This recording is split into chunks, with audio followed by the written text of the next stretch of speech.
Leading the color party is Opey Afro Donko, Senior Cadet Officer of Aminiapo Senior High School, Cadet.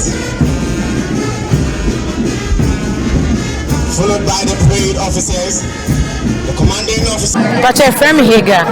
Now, you have been a Ghana and found in 1999, 1997. March, I can't tweak us something. For you,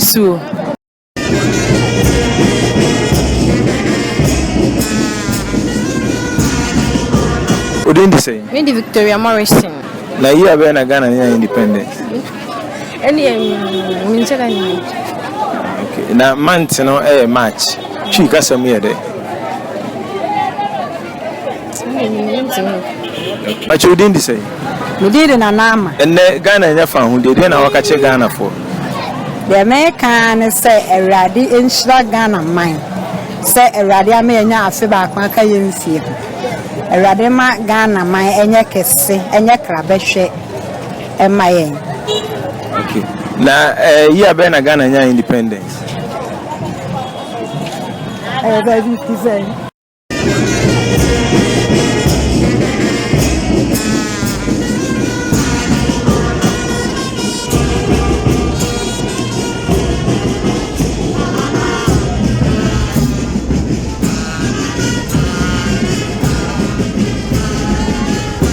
Leading the color party is Opey Afro Donko, Senior Cadet Officer of Aminiapo Senior High School, Cadet.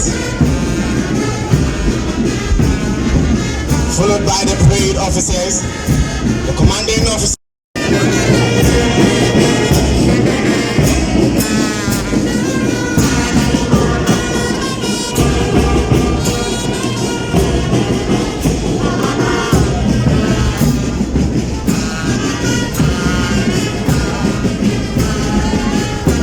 Leading the color party is Opey Afro Donko. I mean, now, what did you say? Olivia. Also, Teresa. now, about your Uku school and I heard you, man. At your school. Amstead, okay. Where? Amstead. What's your more level say? Level 100. Muna. Causeway. Public health. Wow. Public health. Hey, at the Muna Muku school back one, I said Muna, the same course, the same class, and now for it. Oh, yeah, go school back, but here near for Neabaha. Move in about school, Mampong. Kumasi.